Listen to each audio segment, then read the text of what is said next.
Friends, இந்த video வந்து நீங்கள் பார்க்குறீங்க அப்படின்னா கண்டிப்பாக 100 சப்ஸ்கிரைபர் வந்து நீங்களும் வந்து டெய்லி வந்து கெட் பண்ண போகிறீங்கன்னு அர்த்தம். ஸோ இந்த ஒரு 6 டிப்ஸையும் வந்து நீங்கள் ரெகுலராக வந்து யூஸ் பண்ணும்போது உங்களோட சேனலில் நீங்கள் டெய்லி வந்து 100 சப்ஸ்கிரைபர் வந்து ஈஸியாக வந்து ரீச் பண்ணலாம். ஸோ அது எப்படி அப்படிங்கிறது நான் இந்த வீடியோவில் சொல்கிறேன். அதுக்கு முன்னாடி நம்ம சேனல் சப்ஸ்கிரைப் பண்ண பார்க்குறீங்கன்னா மறக்காம சப்ஸ்கிரைப் பண்ணி அந்த பெல் பட்டன் ஆல் பண்ணி ப்ரெஸ் பண்ணிக்கோங்க. அப்போ தான் நம்ம போடக்கூடிய இன்ட்ரெஸ்டிங்கான வீடியோஸ், சூப்பரான வீடியோஸ் எல்லாமே வந்து உங்களுக்கு ரெகுலர் நோட்டிஃபிகேஷன் வந்துகிட்டே இருக்கும். ஸோ ஃபஸ்ட்டு டிப்ஸ் வந்து என்ன அப்படின்னு பார்த்தீங்கன்னா, நம்ம வந்து ஒரு வீடியோ வந்து போடுறதுக்கு முன்னாடி இந்த வீடியோ போட்டோம் அப்படின்னா நமக்கு வியூஸ் வருமா அப்படிங்கிறத திங்க் பண்ணுவோம். ஆனால் எத்தனை பேர் வந்துட்டு இந்த வீடியோ போட்டோம்னா கூட ஒரு நிமிஷம் வந்துட்டு பார்ப்பாங்க அப்படிங்கிறத திங்க் பண்ணியிருக்கீங்க? ஆமா, இது நம்ம யோசிச்சதே இல்லையே. ஒரு பேசிக்கான ஒரு யூடியூபர் வந்துட்டு நமக்கு எந்த வீடியோ போட்டா வியூஸ் வரணும் அப்படிங்கறது திங்க் பண்ணுவாங்க. ஒரு லெஜெண்ட் யூடியூபர் மட்டும் தான் நம்மளோட வீடியோ போட்டோம் அப்படின்னா அதுல இருந்து எக்ஸ்ட்ரா வாட்ச் ஹவர்ஸ் வந்து கிடைக்குமா அப்படிங்கறது திங்க் பண்ணுவாங்க. ஸோ இப்படி நீங்க திங்க் பண்ணீங்க அப்படின்னாலே உங்களோட சேனல் வந்து ஈஸியாவே வந்து க்ரோ பண்ணலாம். ஸோ செகண்ட் டிப்ஸ் வந்து என்ன அப்படின்னா, நம்ம நிறைய யூடியூபர்ஸ் கிட்ட கேட்டிருப்போம் 5 நிமிஷம் வீடியோ போடவா, 3 நிமிஷம் வீடியோ போடவா, 8 நிமிஷம் வீடியோ போடவா, 10 நிமிஷம் வீடியோ போடவான்னு கேட்டிருப்போம். ஆனா ஒவ்வொருத்தரும் ஒவ்வொரு மாதிரி வந்து சொல்லியிருப்பாங்க. 2 நிமிஷம், 4 நிமிஷம், 5 நிமிஷம், 1 மணி நேரம், 5 மணி நேரம், 10 மணி நேரம். ஸோ இந்த மாதிரி நிறைய பேர் சொல்லியிருப்பாங்க. நான் என்னோட சேனல் வந்து நான் 8 மினிட் வீடியோ வந்து போடுங்க அப்படிங்கிற மாதிரி வந்து சொல்லியிருப்பேன். நீங்கள் பிகினிங் ஸ்டேஜில் வந்து இருக்கிறீங்க அப்படின்னா 5 மினிட்டுக்கு கீழே வந்து போடுங்க. எதுக்கு சொல்கிறேன் அப்படின்னா, ஆடியன்ஸ்க்கு அந்த கண்டென்ட்டுக்கு மேலே விருப்பம் இல்லை அப்படின்னா 10 செகண்டுக்குள்ளே வந்துட்டு அந்த வீடியோ கட் பண்ணிட்டு வெளில வந்துருவாங்க. ஸோ நீங்கள் 5 நிமிஷத்துக்கு கீழே வந்துட்டு வீடியோ போடும்போது தான் உங்களோட சேனலில் அட்லீஸ்ட் ஒரு 2 மினிட்ஸ் வந்து வீடியோ பார்ப்பாங்க.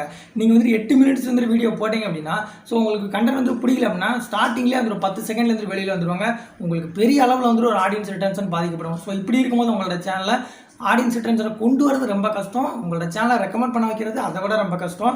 ஓகேங்களா? ஸோ அதனால் முடிஞ்ச அளவுக்கு ஸ்டார்டிங் ஸ்டேஜில் 5 மினிட்டுக்கு கீழே வந்து வீடியோ இருக்கிற மாதிரி மேக் பண்ணுங்கள். ஸோ அப்படி மேக் பண்ணும்போது வந்து பார்த்தீங்கன்னா அட்லீஸ்ட் 10 செகண்ட்ல கட் பண்ணிட்டு போகிறவங்க வந்துட்டு ஒரு 2 மினிட்ஸாக வந்து வாட்ச் பண்ணுவாங்க. ஸோ இப்படி வாட்ச் பண்ணுறதுனால நம்மளோட சேனலில் ஆடியன்ஸ் ரிட்டர்ன்ஸ் அதிகரிக்க வைக்க முடியும். தேர்ட் டிப்ஸ் வந்து என்ன அப்படின்னு பார்த்தீங்கன்னா, நம்மளோட காம்படிட்டர் வீடியோஸ் வந்து நம்ம வாட்ச் பண்ணுறோம். எத்தனை பேர் வந்து இங்கே காம்படிட்டர்ஸ் வீடியோ வந்து வாட்ச் பண்ணியிருக்கீங்க?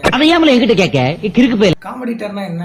காம்படிட்டர்னா வந்துட்டு நம்மளோட சேனல் கேட்டகரி மாதிரி வந்து இன்னொருத்தர் இருந்தாங்கன்னு வச்சுக்கோங்களேன். ஸோ அவங்க வந்து போடக்கூடிய வீடியோக்களை வந்து ரெகுலராக நீங்கள் வாட்ச் பண்ணுங்கள். ஸோ அவங்க போடக்கூடிய வீடியோவை நீங்கள் ரெகுலராக வாட்ச் பண்ணும்போது இந்த மாதிரி கண்டென்ட் போடும்போது நிறைய வியூவர்ஸ் வந்து வராங்கன்னு பாருங்கள். ஸோ அப்போனா வந்துட்டு ஆடியன்ஸ் அந்த மாதிரி கண்டென்ட்லாம் வந்து விரும்புகிறாங்க. நீங்களும் வந்துட்டு அந்த கண்டென்ட் வந்துட்டு மேக் பண்ணி போடும்போது உங்களுக்கும் வந்துட்டு அதிக சப்ஸ்கிரைபர்ஸ் அண்ட் வியூவர்ஸ் வந்துட்டு வரும். ஓகேங்களா? ஸோ இது வந்துட்டு அவங்ககிட்ட இருந்து காப்பி அடிக்கிறாங்கன்னு கிடையாது.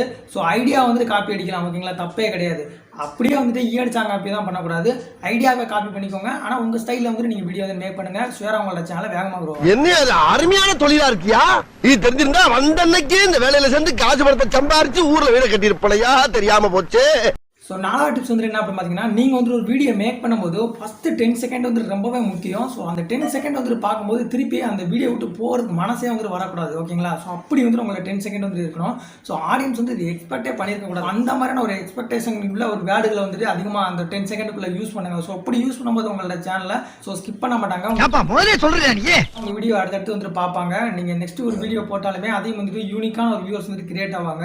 ஸோ இப்படி பண்ணுறதால மட்டும்தான் நம்மளோட சேனலில் டக்குன்னு வந்துட்டு ஒரு சப்ஸ்கிரைபர்ஸையும் வியூவர்ஸையும் வந்து வேகமாக கெட் பண்ணிக்க முடியும். ஆனால் வந்துட்டு இதெல்லாம் நீங்கள் ட்ரை பண்ணியிருக்கீங்களா அப்படிங்கிற மாதிரி கமெண்ட் செக்ஷனில் லீவ் பண்ணுங்கள். 5வது டிப்ஸ் என்ன அப்படின்னா, நம்ம என்னதான் ஒரு வேல்யூபிளான ஒரு கண்டென்ட் எடுத்து நம்ம வீடியோ மேக் பண்ணியிருந்தாலும் நம்மளோட பேசக்கூடிய ஸ்டைலோ இல்லை அப்படின்னா நம்ம இன்ஃபர்மேஷனை கன்வே பண்ணக்கூடிய ஸ்டைலோ வந்துட்டு ஆடியன்ஸ்க்கு பிடிக்கல அப்படின்னா ஸ்டார்டிங்கில் அந்த ஒரு 10 செகண்டோட வந்து வெளியே வந்துருவாங்க. அதனால முடிஞ்ச அளவுக்கு ஆடியன்ஸ் கூட நீங்கள் டிஃப்ரெண்டான வேலை வந்துட்டு உங்களோட மெசேஜை கன்வே பண்ணுங்க. ஸோ ஒரு யூனிக்கான ஸ்டைல் வந்துட்டு மெயின்டைன் பண்ணுங்க. ஸோ இப்படி மெயின்டைன் பண்ணும்போது உங்களோட சேனலில் வேகமாக வந்துட்டு சப்ஸ்கிரைப் பண்ணி வியூவர்ஸ் வந்து கெட் பண்ணிக்க முடியும். ஸோ இந்த ஒரு மெத்தடையும் வந்து நீங்கள் ட்ரை பண்ணி பார்க்க போறீங்க அப்படின்னா மறக்காம ஒரு லைக் பண்ணிருங்க. டிப்ஸ் வந்து என்ன அப்படின்னா, நம்ம கமெண்ட் பாக்ஸ்லயோ இல்ல டிஸ்கிரிப்ஷன் பாக்ஸ்லயோ இல்ல அப்படின்னா என் ஸ்கிரீன்லயோ இல்லைன்னா ஐகார்ட் பட்டன்லயோ வந்து நம்ம பிளேலிஸ்ட் வந்து ஆட் பண்ணுவோம். ஸோ அது வந்துட்டு பாத்தீங்க அப்படின்னா எந்த மாதிரி பிளேலிஸ்ட் வந்து ஆட் பண்ணணும் அப்படின்னு தெரியாமலே வந்து ஆட் பண்ணுவோம். ஆடியன்ஸ்க்கு பிடிச்ச மாதிரியான ஒரு பிளேலிஸ்ட் வந்து ஆட் பண்ணணும். அவங்களுக்கு என்ன மாதிரி விஷயங்கள் வந்து தேவை அப்படிங்கிறது தெரிஞ்சுக்கிட்டு நீங்கள் வந்து அந்த பிளேலிஸ்ட் வந்து செட் பண்ணுங்க. ஸோ இப்படி பண்ணுறது மூலமாக தான் உங்களோட சேனலை சப்ஸ்கிரைபர்ஸ் வந்து கெயின் பண்ண முடியும். மேபி வந்துட்டு அவங்க சப்ஸ்கிரைப் பண்ணாமல் வந்து உங்களோட சேனலை பார்த்துக்கிட்டு இருந்தாலும் அவங்களுக்கு பிடிச்ச மாதிரி நீங்கள் வீடியோ போடுற வரைக்கும் அவங்க வந்துட்டு சப்ஸ்கிரைப் பண்ணாமே வந்து வச்சிருப்பாங்க. ஓகேங்களா? ஸோ அதனால தான் சொல்கிறேன். ஸோ இந்த ஒரு 6 டிப்ஸும் வந்து நீங்கள் ஃபாலோ பண்ண போறீங்க அப்படின்னா வந்து மறக்காம வந்து எல்லாருக்கும் வந்துட்டு ஷேர் பண்ணுங்க.